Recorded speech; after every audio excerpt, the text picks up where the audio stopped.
ton of stories, both from right now and the distant past, open with some kind of deliverer for their people, long prophesied leader of the people, that kind of character.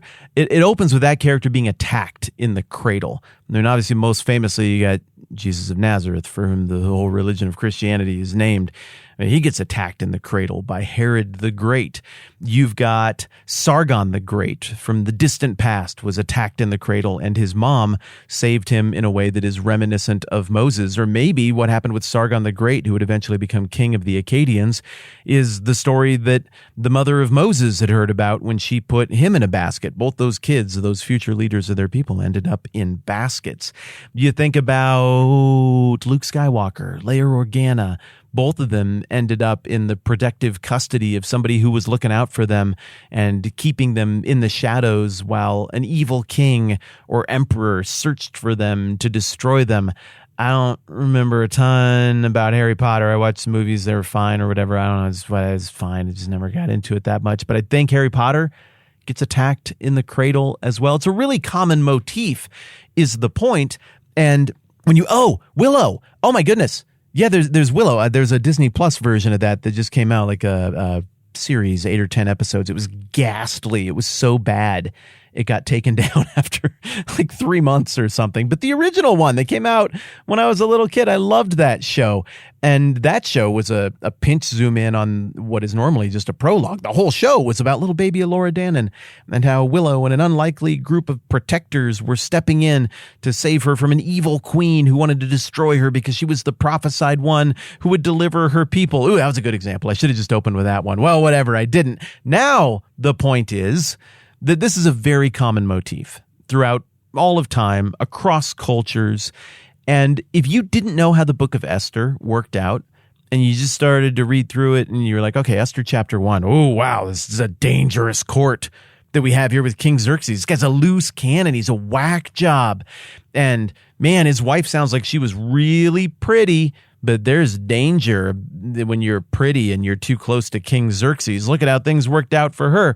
And then you get into chapter 2, and now the king is getting lonely again. He's wanting to have a new queen and a new lady around. And you're like, here comes the cycle. The king's about to do something crazy. He's also very manipulatable. Again, loose cannon. Look out for Xerxes when he starts thinking about the ladies. And there's going to be a big new queen contest where they go and round up all the girls from everywhere. Oh, no. You got to do something. Somebody needs to step in and protect some of these girls. And then you meet Esther and you're like, well, somebody has to do something. Like, she's lovely in form and figure, just like Vashti. Remember how things turned out for her? Here's what needs to happen. Okay, let me make sure I got this straight. This is, I think, again, still how you would be feeling. If you had never read Esther before and you're used to storytelling beats, you would expect that what would happen next is you would find out that there was in the citadel of Susa a Jew of the tribe of Benjamin named Mordecai. And against his will, his family had been taken there some time ago, so carried along on the current of history. Here he just happens to be now. And then there's an orphan. There's the Esther girl, and is lovely in form and feature, and she doesn't have a mom or a dad. She's vulnerable, and particularly vulnerable because she's the kind of girl who King Xerxes would get interested in, but then who King Xerxes would use up and abuse. And doesn't it just feel like the next thing that should happen is that Mordecai or some unlikely band of protectors would need to come together, then wrap her up and hide her in a donkey cart or something and try to get past a couple of checkpoints to get out of there and escape and flee across state lines or go to some remote place and live like hermits and hide beautiful young Esther from this coming defilement that is going to happen for anybody who gets caught up in this thing. But we don't get that motif. It goes a completely opposite direction. So we hear about this Mordecai guy. Mordecai had a cousin named Hadassah, whom he had brought up because she had neither father nor mother. We feel sympathy for her immediately. This girl, who was also known as Esther, was lovely in form and features. There we feel the danger. Can't put her around Xerxes. This guy's crazy around people who are lovely in form and features. And Mordecai had taken her as his own daughter when her father and mother died. And it just feels like, right? The next verse, verse 8, will be, "So when the king put out an edict proclaiming that beautiful girls from all across the land were to be rounded up and brought to the citadel of Susa, Mordecai devised a plan to secretly escape with Esther to protect her from the king." But you don't get it. What you get instead is, when the king's order and edict had been proclaimed, many girls were brought to the citadel of Susa and put under the care of Haggai. Just to be clear, that's not Haggai the prophet. That's Haggai. This is Haggai. That's Haggai. I don't know how to say it. Hegai. This is a eunuch. This is the guy who's in charge of making everybody look pretty. Well, the next Bible verse says that. So clarification. It says, Esther was also taken to the king's palace and entrusted to Haggai, who had charge of the harem. So already the story, it feels like it's going off the rails, especially if you've already been given a hint that Esther is going to be some kind of deliverer for her people. This isn't how that works. Now, I know that these story beats existed and were familiar to the original audience. And so what we get here is our first real off-ramp, our first real surprise. And, well, who's to blame for that becomes the natural question. Why isn't anybody protecting this girl from this horrible thing? We've talked about that a little bit over the last couple of days. If we go back and look at the language that's being employed by the author of Esther, we see that this author is trying to distract us from blame. This author is taking a tone of, hey guys, things just happened. You don't need to get after Mordecai. You don't even really need to get after Xerxes.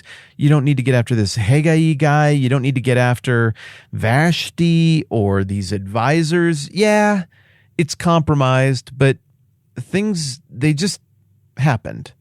And that they happened is the important thing, not really who's to blame for how they happened. The important thing is that you just stick with me, the author seems to be saying, to get to the place where everybody's just positioned where they need to be positioned for the story to go.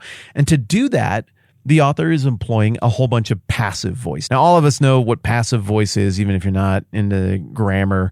We intuitively can tell this. It's the blame voice. It's the voice that people use when they don't want to take responsibility for things. And so governments use this a lot when they screw up, right? Like, well, mistakes were made. There were omissions. Strategic missteps occurred. Bad intel was given. And you know when you hear that, oh, well, that's government garbage speak for, yeah, everybody now knows what we were doing and that was a complete disaster, but I'm not taking the fall for this. And so it's just sort of the what does it matter approach, where you just completely stiff arm a thing that went wrong. You just try to move forward with no accountability, and the same people endlessly remaining in charge as the cabal that gets to make all the decisions for everyone else. We know this. Our sniffers detect the insincerity of that kind of use of passive voice, where no one is described as being actually responsible for the thing. I hit my brother is very different than my brother was hit. But the author of Esther uses a ton of lightly passive or full-on passive voice here. So you got a guy named Mordecai is from the tribe of Benjamin. He had been carried into exile, or Kish, his grandfather, had been carried into exile. And we name who did it. It's Nebuchadnezzar. But the point is, he was carried. All right, so that happens. And then some things happened to Esther. She didn't really pick it.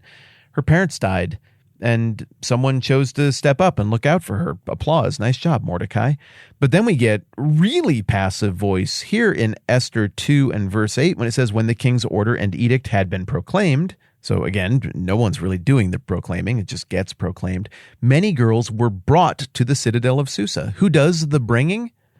Well, I imagine a mix of really gleeful, excited people, kind of like the sisters going to the ball and their evil mom in Cinderella, who just couldn't wait to be there and try to pretty up and impress the prince or the king.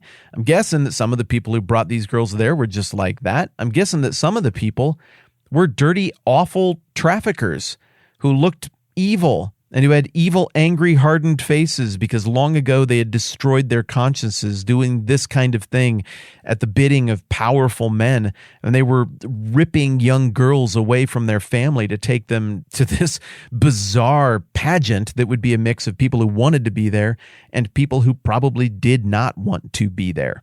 But the author of the book of Esther is almost distracting us from that. Yeah, of course this would have been ugly, but that's not the point of the story. The point of the story is that by the current of circumstance, or more clearly the way the author is presenting it, the current of God's providence, everybody just ended up here. Through evil means, through value-neutral means, through good means, everybody just ends up in the positions they're in, and it doesn't benefit the story or even for the purposes of the point of this story matter at all. How compromised the act of getting into position might have been. The point is we're in position now, and what you need to know is that Esther is in danger because she's lovely in form and feature, and she's in a court where that isn't necessarily a good thing for you. She's under the care of a eunuch who does not know her or care about her at all. She was taken there. That is, she didn't necessarily go because she wanted to or didn't want to. It just happened to her for the purposes of the story. And now she's solo. Mordecai's not with her. Her mom and dad aren't with her. Nobody's with her. She's just a lovely young lady in a very difficult place. And that brings us to a place where we got to stop and acknowledge that this is a very different story than what we're used to.